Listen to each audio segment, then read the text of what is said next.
Hello everyone. So today we are going to learn about debentures.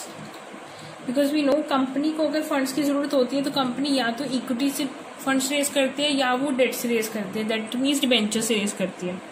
But कभी कभी क्या होता है, कुछ बिजनेस को एक्सपैंड करने के लिए बिजनेस फर्दर और इक्विटी इशू नहीं कर सकती, तो कंपनी क्या करती है, वो पब्लिक से पैसा रेज करने के लिए they issue debentures. Fine, debentures एक क्या होते हैं, एक रिटर्न डॉक्यूमेंट, एक रिटर्न इंस्ट्रूमेंट है जो हमें कंपनी में मेंशन होता है कि ये पब्लिक ने कंपनी से लोन लिया है, ठीक है, एक काइंड ऑफ अ लोन, और वो पब्लिक से लिया है और कंपनी इज गोइंग टू पे दैट प्रिंसिपल अमाउंट जो हमने लोन लिया है plus interest. Fix rate of interest होगा. अगर 10% डिबेंचर्स है तो मतलब रेट ऑफ इंटरेस्ट कितना होगा, 10%, right.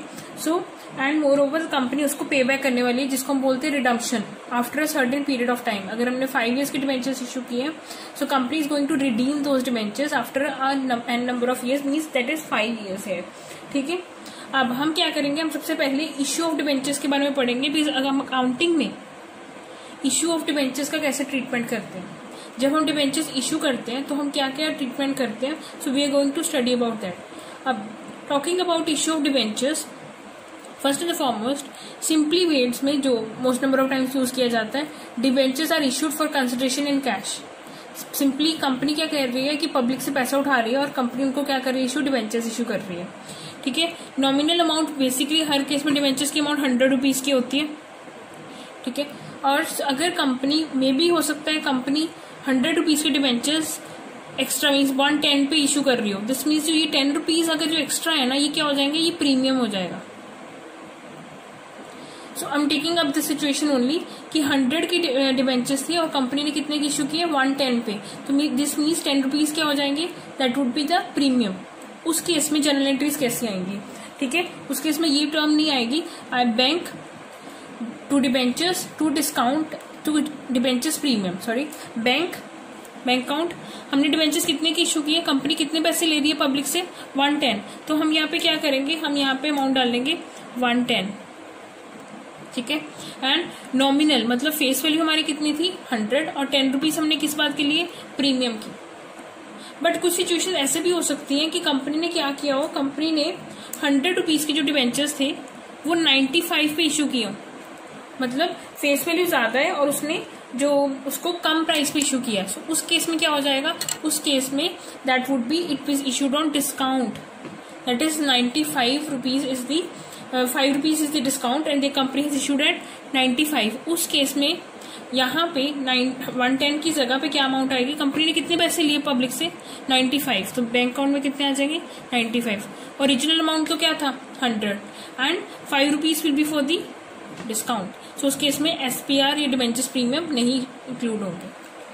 Moving further, this one more case, हम इसकी जनरल एंट्रीज और फर्दर भी डिस्कस करेंगे फॉर कंसिडरेशन इन कैश जब हम क्वेश्चंस प्रैक्टिस करेंगे. Moving further is consideration other than cash, ठीक है. उसमें हमने वैसे भी +2 पे अकाउंट्स में किया हुआ है. दैट इज अगर हम कई बार क्या होता है कि कंपनी ने बिल्डिंग वगैरह परचेज की या कोई कंपनी परचेज की, तो सपोज करो कुछ एसेट्स परचेज किए, could be building, could be machinery, could be furniture, और तो उसने परचेज किए क्रेडिट पे, तो हम यहाँ पे वेंडर लिखते हैं, ठीक है. सपोज करो उसने 3 लाख के एसेट परचेज किया, ठीक है, हम टेकिंग अप एन एग्जांपल. अब उसने 3 लाख को कैश में पे करने की बजाय उन्होंने डिबेंचर्स इशू कर दिए, तो यहाँ पे स्ट्रेट अवे क्या आ जाएंगे, 3 लाख, और यहाँ पे भी 3 लाख. हाँ, कुछ केसेस हो सकते हैं डिबेंचर्स डिस्काउंट पे इशू हुए हो, ये डिबेंचर्स प्रीमियम पे इशू हुए हो. उस केस में जब नंबर ऑफ डिबेंचर्स निकालने होते हैं ना, तो सिंपल हम फॉर्मूला यूज करते हैं फॉर नंबर ऑफ डिबेंचर्स का, that is purchase consideration. Purchase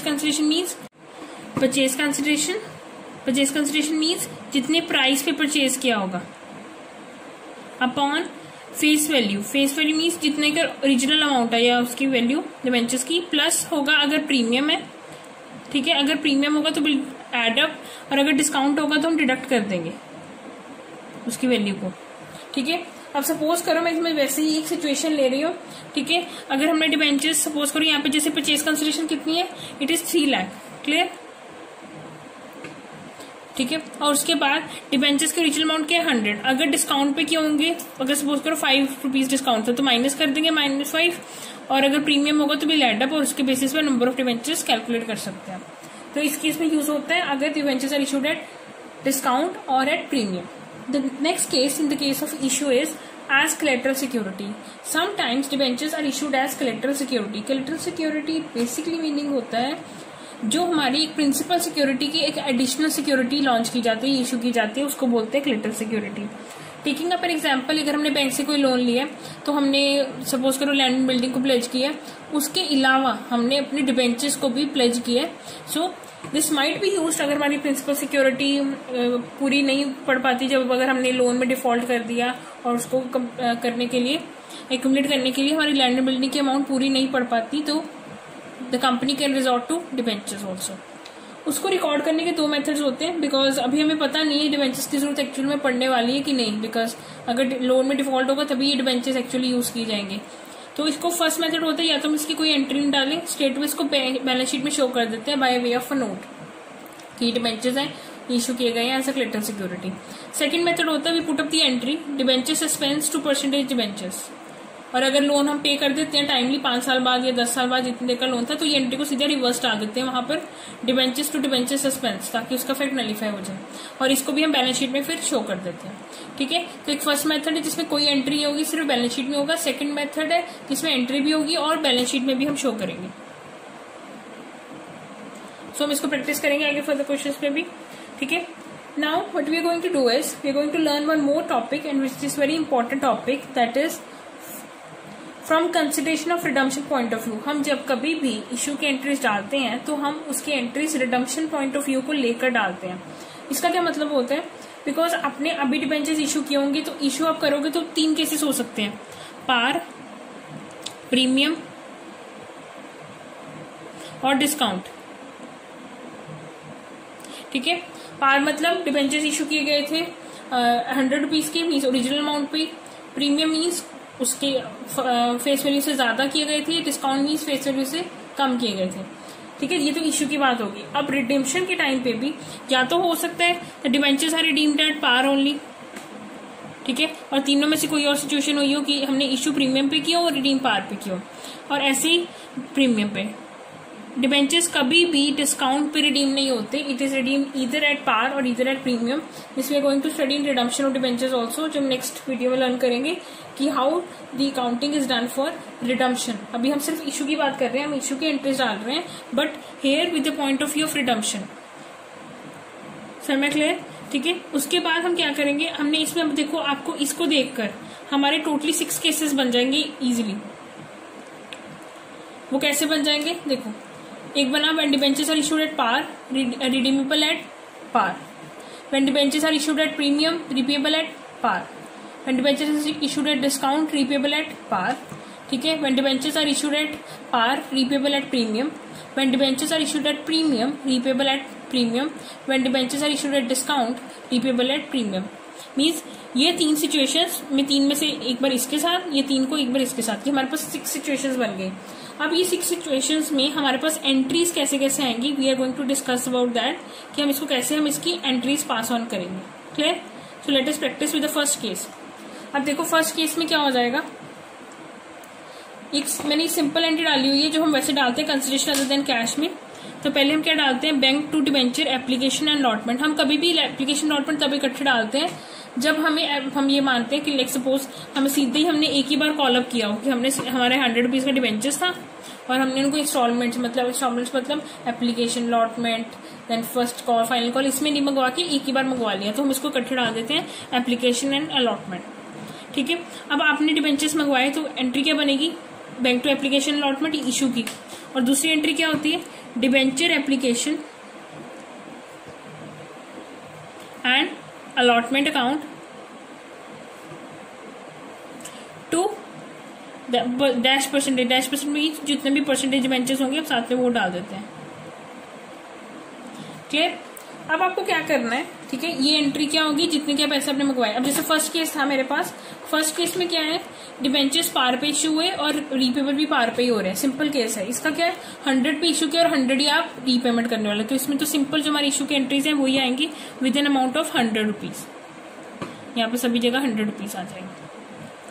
ठीक है, ये तो रही फर्स्ट केस की सिंपली. ठीक है, उसके बाद I am going to rub this and we are going to practice for the next situations.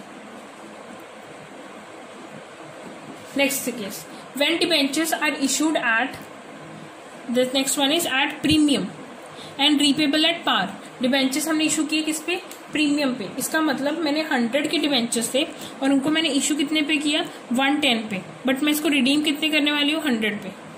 तो आपने इशू पे कितने पैसे मंगवाए, 110, तो यहाँ पे क्या आ जाएगा 110,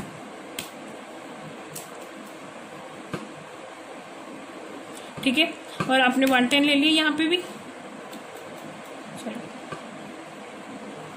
और ओरिजिनल डिबेंचर्स कितने किया, दैट इज 100। अब ये 10 कहाँ जाएगा, ये सिक्योरिटी प्रीमियम में जो हमने इशू पे प्रीमियम लिया है, that would B security premium account. So this will be in security premium account, that is 10। अब इसी केस में अगर हम ये लें कि प्रीमियम पे हमने इशू नहीं किए थे, ठीक है, we are not taking up in the case of premium, हम ले रहे हैं कि डिबेंचर्स हमने किस पे इशू किए थे, हमने डिबेंचर्स डिस्काउंट पे इशू किए थे। दिस मीन्स हमने पार वैल्यू से कम की मनी ली थी। लाइक हमने डिबेंचर्स अगर 100 के थे तो हमने इसको कितने पे इशू किया, हमने उसको 95 पे किया। मीन्स 100 के डिबेंचर्स थे and we have issued at 95। This means आपने क्या किया कि हमने रिसीव कितने की किया, 95 की किया, क्लियर। तो हमने रिसीव पब्लिक से कितने किया, 95, बट ओरिजिनल डिबेंचर्स मेरे कितने किए, इट्स 100 के ही है, तो 5 किस में आ जाएगा, that is discount on issue of debentures account debit, that is 5, ठीक है, ये हम डिस्काउंट में डाल देंगे। अब हमने 3 केसेस किए, इसमें क्या था कि हमने इशू किए पार पे, प्रीमियम पे, डिस्काउंट पे, रिडेम्पशन पार पे थी, तो हमने रिडेम्पशन का कोई भी केस कंसिडर किया, जो सिंपल एंट्रीज हमारे इशू में आती है वो ही आएंगी। बट नेक्स्ट 3 केसेस हम लेने वाले हैं, debentures are issued at par. अब जैसे ये पार पे हो रही है, प्रीमियम पे, डिस्काउंट पे, तो ये तो तीनों केस वही रहेंगे जैसे हम इशूड पे डालते हैं। बट कभी भी रिडम्पशन प्रीमियम पे हो रही हो, देखो तीनों केसेस में रिडम्पशन प्रीमियम पे हो रही है, तो हमें सिर्फ 2 एक एडिशनल चीजें आ जाती है, दैट इज डेबिट साइड में हम लिखते हैं लॉस, ठीक है, you have to write here, ठीक है, उसके बाद लिखना, मैं यहाँ लिख रही हूँ, मेरे पास स्पेस नहीं, यहाँ पे loss on issue of debentures account, 2 premium on redemption, क्योंकि जब रिडम्पशन का प्रीमियम होता है तो हम उसको कहाँ डालते हैं, हम उसको premium on redemption of debentures में डालते हैं, ठीक है, इस एसपीआर में नहीं, एसपीआर में सिर्फ इशू का ही आता है प्रीमियम, ठीक है। ये 2 एक एडिशनल चीजें आ जाएंगी, that is loss on issue of debentures एक ये, और premium on issue of debentures same amount से, जितना भी रिडम्पशन का प्रीमियम होगा, कि कौन सा प्रीमियम, रिडम्पशन का प्रीमियम। जैसे अगर सपोज करो आपने इशू किया 110 पे और आप रिडीम करने वाले हो 115 पे, इसका मतलब मेरा ओरिजिनल डिबेंचर्स तो 100 के हैं, मैंने इशू किया प्रीमियम, इशू वाला प्रीमियम कितना है 10, रिडम्पशन वाला कितना है 15। दिस मीन्स दोनों भी क्या क्या आएगी अमाउंट, 15 की, तो ये अमाउंट दोनों सेम आएगी। उसके बाद अगर मैं बाकी एंट्रीज भी डालू, हमने रिसीव कितने किए थे 110, तो यहाँ पे कितना आ जाएगा 110, सेम 110 हेयर, ठीक है, not 95।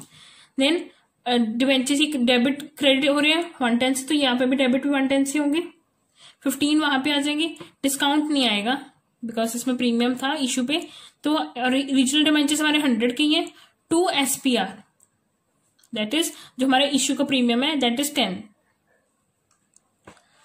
So this was the entries which we have already done in +2, but just taking a quick revision of that.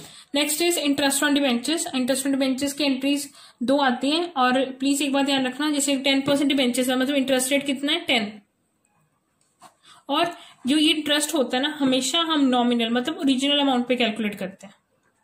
जैसे अगर प्रीमियम है या कुछ है, बट हम इसको हमेशा ओरिजिनल अमाउंट पे ही कैलकुलेट करते हैं। Entry is interest on debentures account debit, तो उसमें से हमने जो टैक्स पे किया होगा वो वहां पे टैक्स पेएबल में, और जो डिबेंचर होल्डर्स को पे किया होगा वो वहां पे आएगा। Then debenture holders to bank, अब ये इनकम टैक्स पेएबल मतलब अभी हमने पे करना है, अगर आपने अभी पे नहीं किया है, इसको पे करना है, तो बैलेंस शीट में इसको लाइबिलिटी साइड शो करते हैं, because it is yet to be paid, हमारी ये लाइबिलिटी है। और अगर हम पे कर चुके होंगे तो हमने जैसे ही एंट्री डाली है डिबेंचर होल्डर्स टू बैंक, हम वैसे यहाँ पे भी income tax payable account debit to bank डाल देंगे। I hope it is clear. So let us practice one more question so that our things become more clear. So this is the format of journal entries, which is with date, particulars, ledger folio, debit, credit. And whenever you're writing journal entries, don't forget to write the narration. Narration is very important. ठीक है। So हम एक question practice करेंगे from the book. The question here, a limited company issued 1000 debenture bonds of ₹100 at a premium of 10% repayable at par. अब repayable at पार है, मतलब हमें कोई भी उसकी फर्दर एंट्री रिडम्पशन के पॉइंट ऑफ व्यू से में कुछ चेंज नहीं आने वाला। Debentures bonds were payable 25% on application, 35 on allotment including premium and balance on first and final call. All the money was received. We have to record the journal entries. अब कभी भी ऐसे बाइफर्केशन दी होती है तो हम पहले उसकी बाइफर्केशन को रिकॉर्ड कर लेते हैं। ठीक है, here the bifurcation is, हमारे पास टोटल 100 का है। ठीक है, 100 में से 25 हमारे किसके एप्लीकेशन के, 35 हमारे पास अलॉटमेंट में नहीं है इंक्लूडिंग प्रीमियम। प्रीमियम कितना था, 100 का 10%। हमेशा हम ओरिजिनल पार वैल्यू से ही कैलकुलेट करते हैं। 100 का 10%, सिंपली 10 इज द प्रीमियम, मतलब 25 + 10 होगी अलॉटमेंट में, है ना, बिकॉज 10 रुपीज किसमें है, प्रीमियम का है, और 25 हमारी वैसे अलॉटमेंट बनी होगी, टोटल 35 है। बैलेंस, अब टोटल हमारे डिबेंचर्स कितने का है, 100 है, उसमें से 25 तो यहाँ आ गए, तो 50 हमारे पास फर्स्ट एंड फाइनल कॉल के आ जाएंगे। जब आप ये कॉल अप लिख लेते हैं तो क्वेश्चन करना इजी हो जाएगा। सेम हमारे पास डिबेंचर्स की अमाउंट कितनी है, 1000, तो सिंपल हमने एंट्रीज डालनी है। पहली एंट्री होती है bank to debenture application, generation के लिए जस्ट लेफ्ट द स्पेस। इसमें क्या होगा कि हमने मनी रिसीव की as against application. Application money कितने की है, 25, और 1000 debenture, simply 25 into 1000, that would be 25,000। Next भी अमाउंट यही होगी जब हम उसको डिबेंचर्स अकाउंट में ट्रांसफर कर रहे हैं। हम अलॉटमेंट के एंट्री डालेंगे, और अलॉटमेंट में प्रीमियम है तो हम यहाँ पे हमेशा ड्यू में डालते हैं। ये ड्यू की एंट्री होती है, और ये रिसीव की, पहले कंपनी नोटिस करती है कि ड्यू हो चुकी है, उसके बाद वो रिसीव करने की एंट्री होती है, रिसिप्ट की। ऐसे ही हम ड्यू और रिसीव की डालते रहते हैं। उसके बाद अलॉटमेंट में हमने टोटल 35 अलॉटमेंट में लिया है, तो 35 इंटू 1000 मीन्स 35,000 हमने अलॉटमेंट में लिए, बट वो हमने कैसे लिया है, उसमें से 25,000 एक्चुअल हमारे डिबेंचर्स के हैं और 10,000 हमारे प्रीमियम के हैं। दिस मीन्स हमने टोटल 35,000 की अमाउंट रिसीव किया। ऐसे हमारी जनरल एंट्रीज बनी। ठीक है, अगर यहाँ पे डिस्काउंट होता, अगर प्रीमियम की बजाय यहाँ पे डिस्काउंट होता तो हम डिस्काउंट यहाँ पे डालते हैं, discount on issue of debentures debit करते हैं। ठीक है, और आपको पता है ये डिबेंचर्स अलॉटमेंट डेबिट हो रहे हैं, ये क्रेडिट, ये ऑटोमेटिकली हमेशा सेम अमाउंट से ही होंगे, because debit is equal to credit and we receiving the net amount, मतलब 35,000 टोटल लिया। Next first and final call, वो कितने की थी, 50। कभी फर्स्ट एंड फाइनल कॉल अलग भी हो सकती है, बट यहाँ पे इकट्ठी है। 50 इंटू 1000, सिंपली 50,000। ठीक है, ये भी ड्यू की डाल दी, ऐसे हम रिसीव करने की डाल देंगे, बस ये question complete. Journal entries have been recording. So ये जर्नल एंट्रीज आते हैं इशू के केस में, they were simple journal entries. Now next topic we are going to learn about is writing off discount on debentures. This is again a very important topic, क्योंकि हमने देखा है कि हम डिस्काउंट पे भी डिबेंचर्स इशू करते हैं, बट उसको राइट ऑफ कैसे करते हैं, we are going to learn in this by practicing these 2 questions. We have the first question here. Naveen Limited issued 1,10% debentures on 1st April 2014 at 5% repayable in annual drawings of 25,000 commencing from 31st March. The following 31st March. Books closing on 31st March every year. अब यहाँ पे क्या हो रहा है कि हमारी books means हमने इशू कब की डिबेंचर्स, 1 अप्रैल को, और हम उसको नेक्स्ट ईयर से 31 मार्च से हम उसको रिडीम करने वाले हैं in annual drawings of 25,000 each. मतलब 1 लाख है और 25,000 हम हर साल रिपे करते जाएंगे, तो 4 इयर्स में सारे के सारे डिबेंचर्स रिडीम हो जाएंगे। ठीक है, तो हम इसकी डिबेंचर्स जो हमारे हम राइट ऑफ, हम इसमें डिबेंचर्स का डिस्काउंट कितना है, पहले तो देखो हमने 1 लाख के डिबेंचर्स थे, क्लियर, और उसको हमने कितने पे इशू किया, हमने उसको 5% डिस्काउंट पे इशू किया। Here 1 lakh is rupees amount है। ठीक है, सो 1 लाख सिंपली 5%, तो डिस्काउंट कितना हो जाएगा, 5,000, बिकॉज 1 लाख का 5%। ये हमारा टोटल डिस्काउंट है। ठीक है, बट हम इसको राइट ऑफ कैसे करने वाले, we are going to learn that. अब यहाँ पे देखो हमारे पास ईयर्स है, हमने इसको 4 साल में रिडीम करना है, राइट। सो दिस मीन्स हम उसको हमेशा 31 मार्च पे रिडीम करेंगे ना। 31 मार्च खत्म होने के बाद हम उसको 25,000 की रीपेमेंट करते जाएंगे।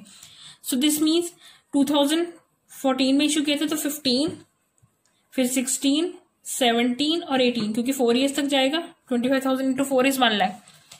अब पहले तो 1 साल तक पूरे 1 लाख डिबेंचर्स रहे हमारे पास, इसको बोलते हैं अमाउंट आउटस्टैंडिंग। हम ऐसे डिबेंचर्स आउट डिस्काउंट को कैलकुलेट करते हैं। अब 25 इसमें से रिडीम कर दिए, तो means left with 75, next year में, फिर उस ईयर में एंड में हमने रिडीम कर दी तो we are left with 50,000 and then 25, फिर वो भी खत्म हो जाएंगे और हमारे डिबेंचर्स ऐसे खत्म हो जाएंगे। उसके बाद हम क्या करते हैं, हम रेशियो निकाल लेते हैं। अब यहाँ पे रेशियो कितनी आ जाएगी, 4, 3, 2, 1, बिकॉज ये सारे 12 के मल्टीपल्स है। 25, 2 जा 50, 3 जा 75, 4 जा 100, तो रेशियो आ गई। उसके बाद amount of debentures discount return of, ठीक है। अब वो कैसे निकालोगे, देखो ये रेशियो है, इस रेशियो का टोटल कर लो, that is 10। 5,000 into 4/10, 5,000 into 3/10, 5,000 into 2/10 और 5,000 इंटू 1/10। हम ऐसे इसको डिबेंचर्स को राइट ऑफ करते जाएंगे, ठीक है, इसी रेशियो में। तो यहाँ पे क्या आ जाएगा, 2,000, देन 1,500, देन 1,000, देन 500।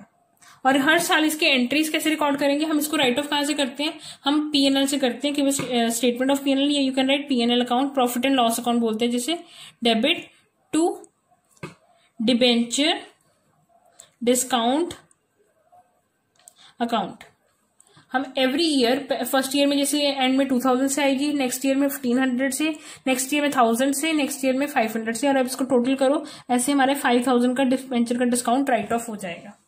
बट ये क्वेश्चन में इजीली हो गया, बिकॉज ये क्वेश्चन में हम रिडम्पशन की डेट और बुक्स क्लोजिंग की डेट सेम थी, ठीक है। अब एक क्वेश्चन हम और लेने वाले हैं, बट उसमें यही पॉइंट कंसिडर करेंगे कि सपोज करो जैसे ये क्वेश्चन है, इसमें भी कंपनी ने 1 लाख की डिबेंचर्स है उसके पास, और डिस्काउंट का रेट भी 5% है, एनुअल ड्रॉइंग्स भी 25,000 है, बट रीपेमेंट हो रही है 31 मार्च को, कंपनी बुक्स क्लोज कर रही है 31 दिसंबर को। प्लीज ये ध्यान रखना, वैसे तो प्रीवियस तरीके से हम करेंगे, जब हमें कोई उसमें प्रॉब्लम नहीं है, हमने उसको बाइफरकेट करने की जरूरत नहीं है, बिकॉज हमारी जो बुक्स क्लोजिंग और ओपनिंग की डेट्स, बुक्स क्लोजिंग और रीपेमेंट की डेट सेम थी, बट यहाँ पे ऐसा नहीं है, यहाँ पे बुक्स क्लोजिंग और रीपेमेंट की डेट्स अलग है। तो हम इसको कैसे कैलकुलेट करेंगे, हम इसमें एक तो यहाँ पे ईयर्स तो लेंगे,